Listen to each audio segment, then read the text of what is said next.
तर या व्हिडिओमध्ये आपण क्वेश्चन नंबर 4 बघूया. बघा यामध्ये काय म्हटलंय, two sources of sound are separated by a distance 4 metre. ठीक आहे. साऊंडचे दोन सोर्सेस आहे, त्याला सेपरेट केलेला आहे 4 मीटरनी.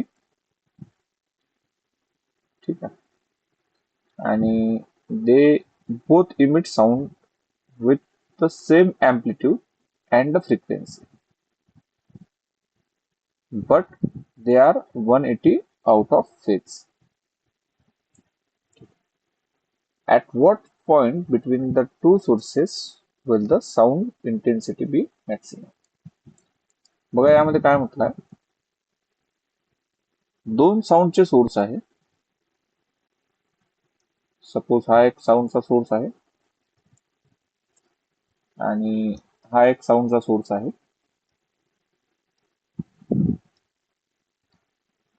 ठीक आहे. आणि हे 4 मीटर डिस्टन्सवर सेपरेट झालेले आहे, म्हणजे यापासून यापर्यंत 4 मीटर डिस्टन्स आहे.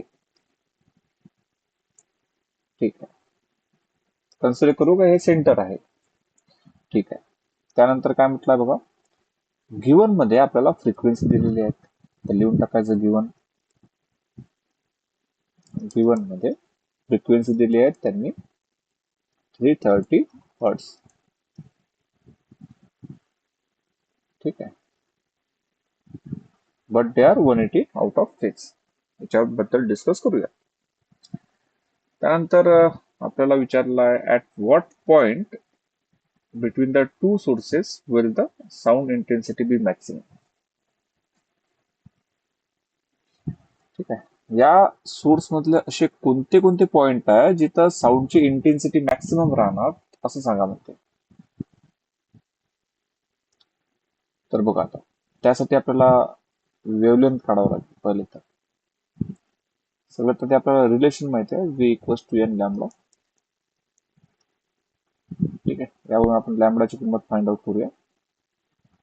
तर लॅम्बडा बरोबर होणार या एन ला या साईडने नेऊ, म्हणजे v बाय एन. तर मी v ची किंमत ठेवतो, speed of sound wave 330 metre per second, आणि फ्रिक्वेन्सीची पण व्हॅल्यू किती आहे, 330. ठीक आहे. जर व्हॅल्यू दिली नसेल तर डायरेक्ट आपल्याला व्हॅल्यू 330 ठेवायची. कोणाची? Speed of sound wave.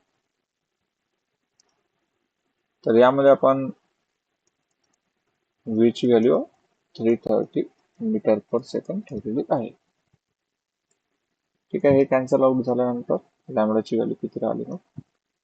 लॅम्बडाची value आपल्याला 1 मीटर भेटलेली आहे. ठीक आहे. त्यावरून आपल्याला असं लक्षात येते की जी वेवलेंथ आहे, ठीक आहे, वेवलेंथ इतकी असते एक वेवलेंथ. त्याची लांबी किती दिलेली आहे आपल्याला? लॅम्बडा दिलेली आहे, असं त्यांनी म्हटलं आहे. सॉरी, काय दिलेलं आहे? 1 मीटर दिलेली आहे. लॅम्बडाची किंमत 1 मीटर दिलेली आहे.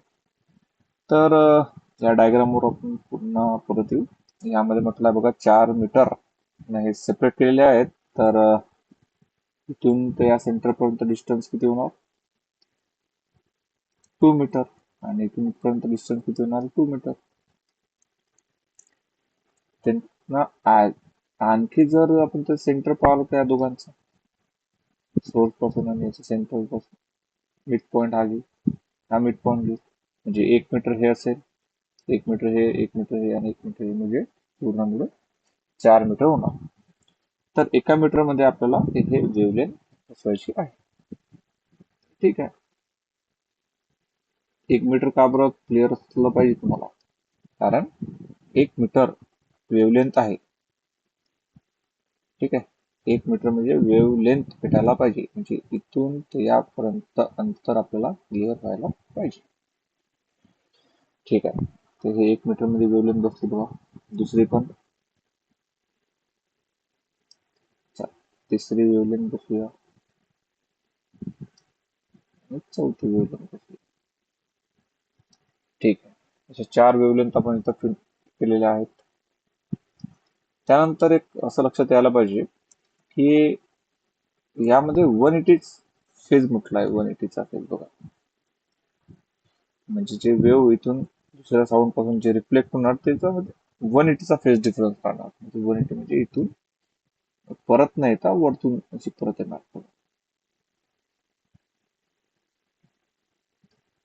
ठीक आहे, तुम्ही ते व्यवस्थित काढायचे बघा. अशी ते पुन्हा परत येणार.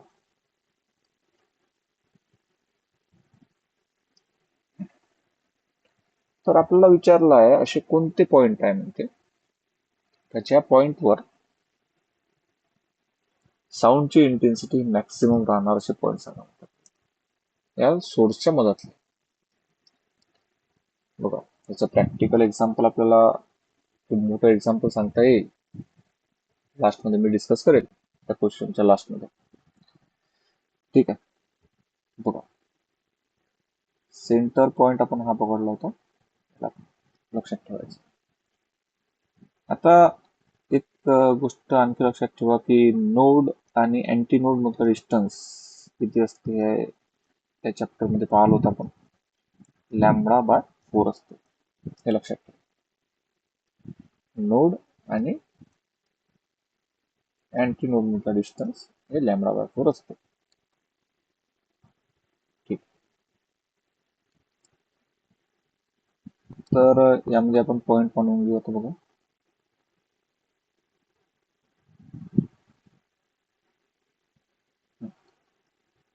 हे सेंटर आहे. ठीक आहे, याला आपण 0 म्हणूया. याला 0 म्हणूया. हे याला असं डिवाइड करू बघा. याला म्हटलं मी λ/4. ठीक आहे, लॅम्बडा आणि अँटीनोड आणि नोड मधला डिस्टन्स काय होणार, आणखी λ/4 म्हणजे 2λ/4. अजून आणखी इथपर्यंत आल्यानंतर 3λ/4. इथपर्यंत पोहोचल्यानंतर 5λ/4. तर इथपर्यंत पोहोचल्यानंतर, ठीक आहे, सॉरी, इथं पोहोचल्यानंतर 4λ/4. नंतर इथं 5λ/4. ठीक आहे, 6λ/4. आणि इथं पोहोचल्यानंतर या पॉईंटवर 7λ/4. हे संख्या पॉझिटिव्ह राहणार संपली. प्लस साईड नाही तर पॉझिटिव्ह म्हणायचं. ठीक आहे, तर सेम या साईडनं पण बोलायचं. या साईडनं बोलल्यानंतर काय होणार, फक्त साईन चेंज होणार या पॉइंटवर. म्हणजेच -λ/4 मायनस,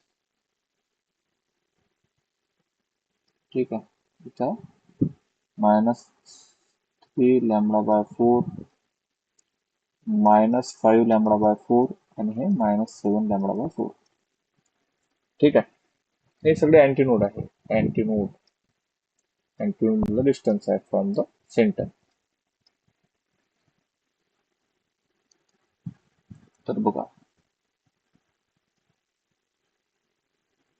म्हणजे आपल्याला डिस्टन्स किती घेतलं आता क्लिअर असायला पाहिजे. ठीक आहे, तर यामध्ये टोटल लूप किती फॉर्म झाले, 8 लूप फॉर्म झालेले.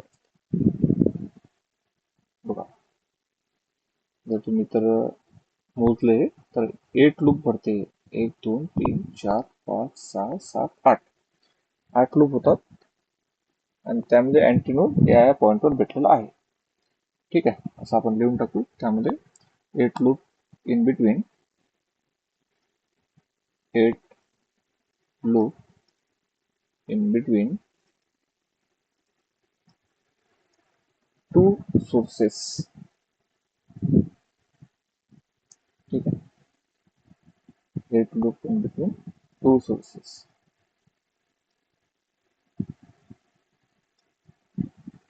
त्याचे अँटीनोड कुठं कुठं फॉर्म होणार, अँटीनोड इज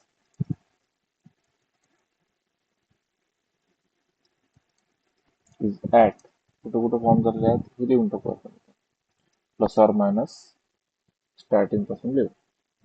किती रे, plus or minus lambda by 4, plus or minus 3 lambda by 4, plus or minus 5 lambda by 4, plus or minus 7 lambda by 4. तर लॅम्बडाची व्हॅल्यू आपण आधीच फाइंड आउट केलेली आहे. तर जर इथे पुट अप केली तर काय होणार, लॅम्बडा जागी 1.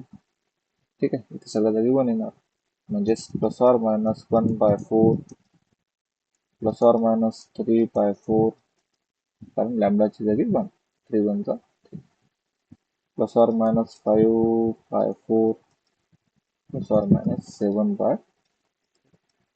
आता याला जर तुम्ही सॉल्व्ह केलं, 1 बाय 4 म्हणजेच प्लस ऑर मायनस 0.25.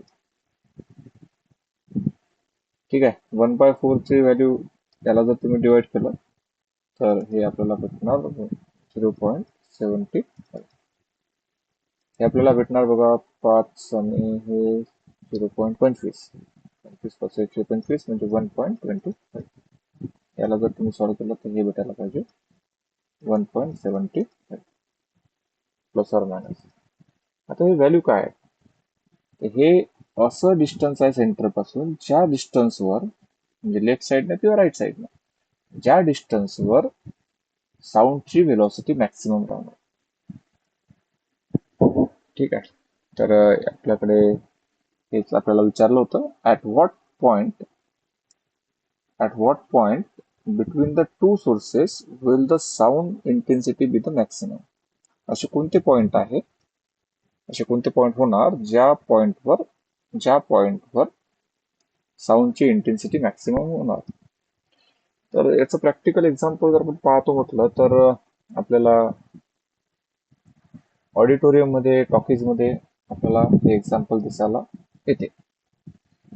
जर आपण टॉकीजचं एक्झाम्पल जर पाहतो म्हटलं किंवा ऑडिटोरियमचं एखादं एक्झाम्पल, ठीक आहे, जिथं भाषण होतात, ऑडिटोरियम मोठे मोठे हॉल असतात ना, तर या वॉल, समजा हे वॉल आहे, इथे स्पीकर लावलेला आहे, इथं पण स्पीकर लावला आहे, तर चेअर कुठं अरेंज करावं लागेल जेणेकरून साऊंडची इंटेन्सिटी मॅक्सिमम राहील.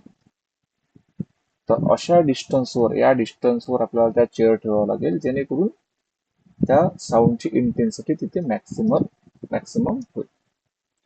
ठीक आहे, तर हेच ते पॉइंट, या दोन साऊंड सोर्स मध्ये हेच ते पॉइंट ज्या पॉइंटवर साऊंडची इंटेन्सिटी मॅक्सिमम होणार.